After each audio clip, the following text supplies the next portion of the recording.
पवन तनय संकट हरना मंगल मूर्ति रूप राम लखन सीता सहित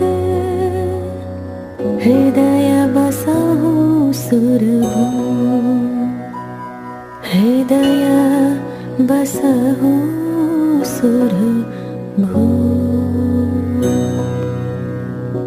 வணக்கம்.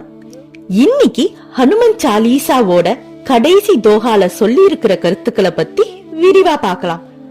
காற்றின் மகனான ஹனுமாரே, சங்கடங்கள் நீக்குபவரே, மங்களகரமான உருவை கொண்டவரே, ராமர், லக்ஷ்மணர் மற்றும் சீதாதேவியுடன் சேர்ந்து என் மனதில் என்றென்றும் நிலையாய் குடியிருங்கள் அப்படின்னு ஹனுமார், ராமர், சீதாதேவி, லக்ஷ்மணர் எல்லாரையும் நம்ம ஹிருதயத்துல பிரதிஷ்டை செஞ்சு மனம் என்னும் கோயில்ல இருந்து விடை பெறும் விதமா இந்த தோஹா அமைஞ்சிருக்கு.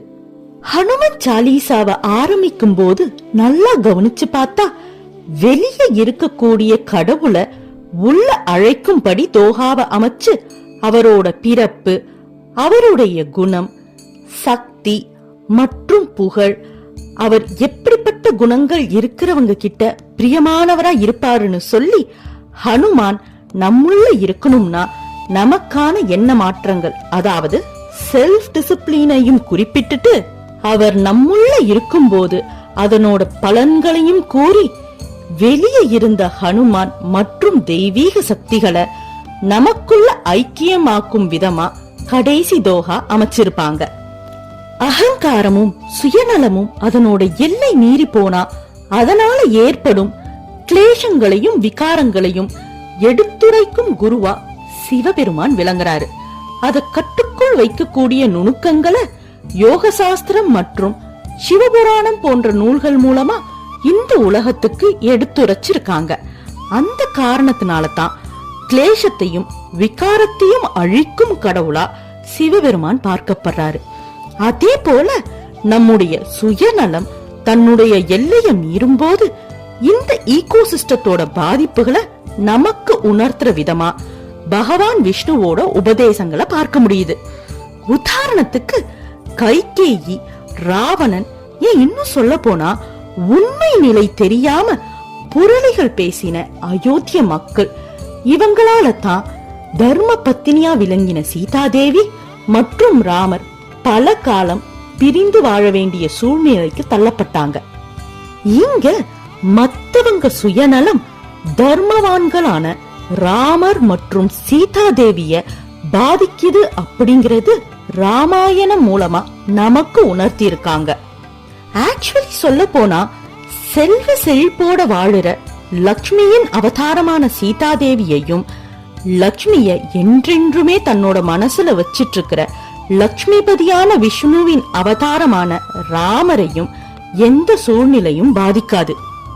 ஆனா சாதாரண மக்களான நமக்கு தர்மத்தை போதிக்கத்தான் ராமர், கிருஷ்ணர் போன்ற பல அவதாரங்கள் எடுத்து அதன் மூலமா தனிமனித ஒழுக்கம் மற்றும் மெய்ஞான அறிவை நமக்கு போதிச்சிருக்காங்க. நம்ம நற்குணங்களை காக்க போதனைகள் கொடுக்கும் கடவுளான விஷ்ணுவை நாம காக்கும் கடவுளா போற்றோம்.